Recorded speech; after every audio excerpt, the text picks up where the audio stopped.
Minor chords. How do you play over them? Do you think of a mode of a major scale? Do you think scales at all? Do I have to flat the third and the sixth and seventh? How do I? In this video, I'm going to show you a very simple and very actionable exercise that you can do to simply play over any minor chord that you see. Right before I get into that though, I'm so excited because this upcoming Monday, Wednesday, and Friday, November 6th, 8th, and 10th is my free Simple Steps workshop. It's a 3-part series all about improvisation, and I break down some main concepts about jazz improvisation into some more simple ideas that you can really put into practice right away. Along with the lesson video itself that teaches you these concepts, you also get some PDFs that correspond with each of the videos, and all of this, videos and the PDFs, are completely free. The workshop isn't public, however, and will not be here on YouTube or anywhere else. The only way you can get access for free, once again, is to go to davepollack.com/simplesteps. All you do is enter your email address and you'll get a link sent right to your email inbox. I'm also going to put that link in the description and the pinned comment below. Along with the 3 workshop videos, I'm actually doing a bonus live workshop video next Friday afternoon, November 10th, and that's going to be featuring the great saxophonist Ryan Devlin. So if you sign up for the workshop, you also get access to that free bonus live workshop as well. See you next week in the Simple Steps workshop. I want to give a quick disclaimer before I get into the rest of this video. This does not go over every type of minor chord out there. It doesn't talk about every situation a minor chord might be, so don't jump in the comments and start yelling at me for that. But this is a simple little trick that I use all the time when I approach minor chords. What's that little trick?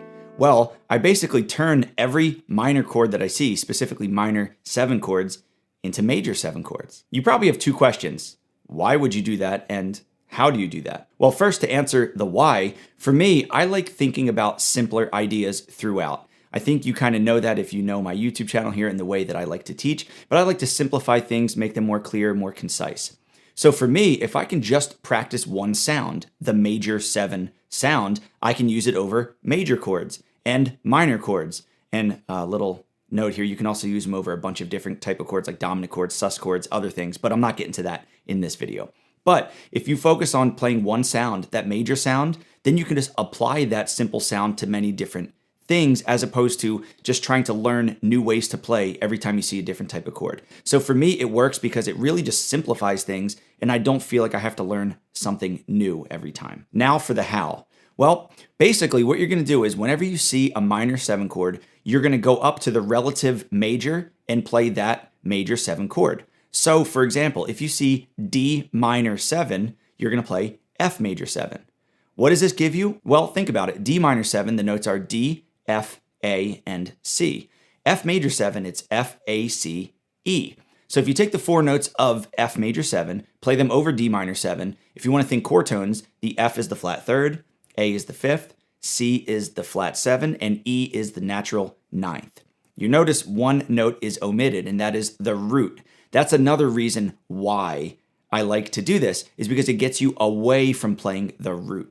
So many times when people teach how to play a chord, they say, okay, play the root position or even an inversion, but it always includes the root. That's not bad. It's okay to play the 1 of a chord, but sometimes you want to play the other color notes or more extensions or upper harmonies of the chord. Not that 3rds and 5ths are really upper harmonies, but what it's doing is just shifting it away from the root a bit. The bass player will be playing the root, piano player might be playing the root, so you're going to play kind of the 3rd, 5, 7, 9 of the chord, but without having to think 3, 5, 7, 9 or flat 3, 5, flat 7, 9. All you think is relative major, major 7, or the flat 3rd of that minor chord, major 7. Whatever way you want to do it is going to be the way that works best for you. But this is a really cool sound and it works really well. Don't believe me? Well, I'm going to play a chorus now over impressions, or so what, which is only 2 minor chords, D minor 7 and E flat minor 7. Yes, there are a million ways to play over this that are different, but I'm showing you that I'm going to be thinking only the relative major 7 the entire time. So over the D minor, I'm going to be thinking F major 7. Then over the E flat minor, I'm thinking G flat major 7. Check it out.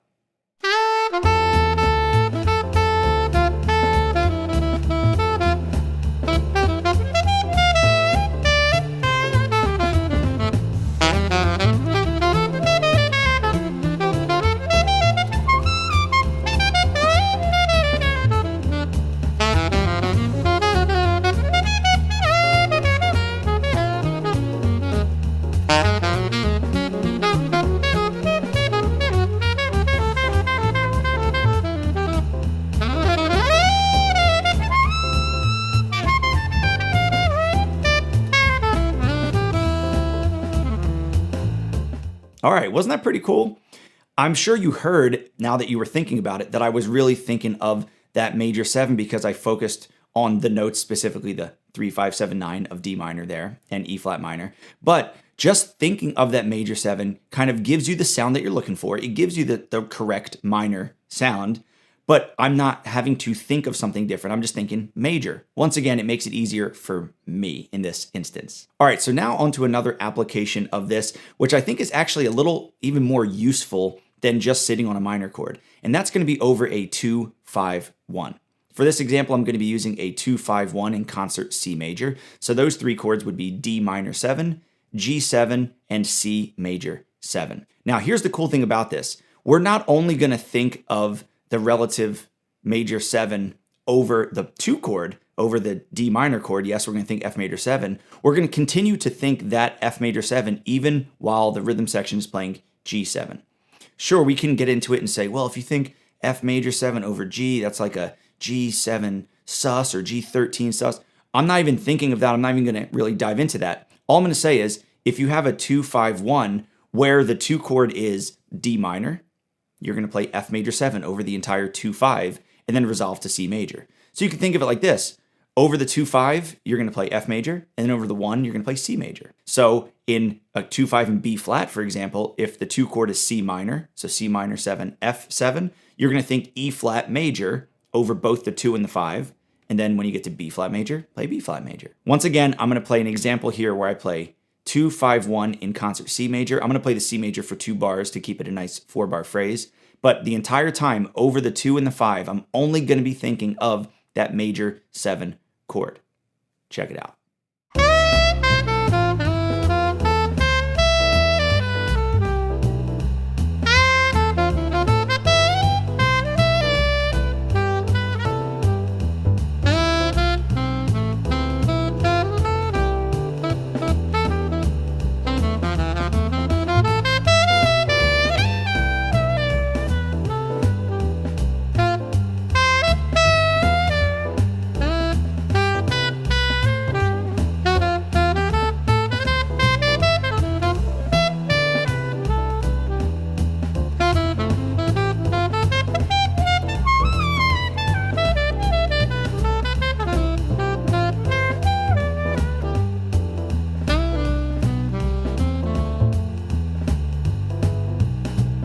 All right, did you dig that? The cool thing about it, once again, is we're simplifying it. So now we're not even thinking of 3 separate chords. I'm literally thinking F major for 2 bars, C major for 2 bars, F major for 2 bars, C major for 2 bars. Now you're starting to see how it can kind of really simplify your playing. And what's the advantage of simplifying your playing? You can focus on actually making music, the non-note musical elements, rhythms, dynamics, articulation, phrasing, interacting if you're playing with a live rhythm section. All those things require bandwidth of your brain. If you're so caught up in all the chord changes and all the voice leading and alterations, all that stuff is cool. But especially if you're more starting out and you just want to get a quick win and you want to, sound good over these chord changes and not be so confused, this is a great way to do that. All right, so for one more example, I'm going to really put it into practice now, and I'm going to take the bridge of the song, Have You Met Miss Jones? If you know this song, you know that the bridge has just a ton of 2, 5, 1s. It starts in B flat major, then there's a 2, 5 to G flat major, then a 2, 5 to D major, 2, 5 to G flat major, and then finally a 2, 5 back to F major. For this example, I'm just going to play the bridge, and I actually wrote out a little line here. As you see here, I wrote the exact same line over every single measure. So basically, over the major 7 chords, we're just going to think of that major 7 chord. So over B flat major 7, we're going to think B flat major. But then when we get to the A flat minor 7 to D flat 7, once again, we're going to go up to the relative major of A flat minor, which technically would be C flat, but I made it a little easier to read and understand and think B major. For every one of these measures, the line is the exact same. When you're thinking about the major 7 chord, it's 7, 1, 3, 5, 7. I love starting on the 7 when I think major 7 chords. I like that half step in the beginning. It's a cool sound, but you can, do whatever you want. I'm just giving you this sound in this little exercise specifically here so you can see how it works all the way through.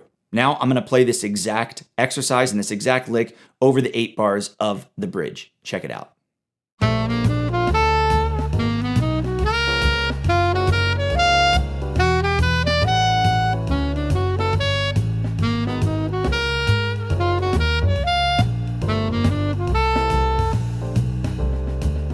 All right, so that works pretty good, doesn't it?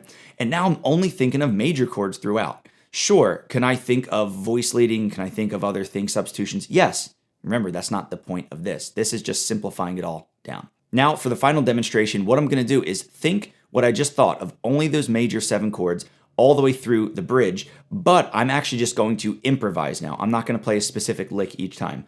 What I want you to pay close attention to is 2 things. One, does it work over all the chord changes? Does my solo work? Do the lines work harmonically? But 2, can you hear that I'm only thinking of that major 7 throughout? I try to stay somewhat strict to it, but I do go away from it a bit. But that's the great thing about this is once you have a simple idea, then in real time you can edit it and do some other things to really make it fit the current musical situation. Check it out.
All right, so I hope you enjoyed this video about simplifying minor chords and then in turn simplifying 2-5-1s to make it much easier for you to play through, be successful at, and then much easier to get to the non-note musical elements. If you enjoy the way I teach and you want to go further with this, I highly encourage you to attend my free Simple Steps workshop next week. There's going to be the first video dropping on Monday morning, November 6th. The second video is Wednesday morning, November 8th. The third video is Friday morning, November 10th. And then also there's a bonus live workshop featuring myself and Ryan Devlin Friday afternoon, also November 10th. I hope to see you at those videos. Please go to davepollack.com/simplesteps to sign up completely free.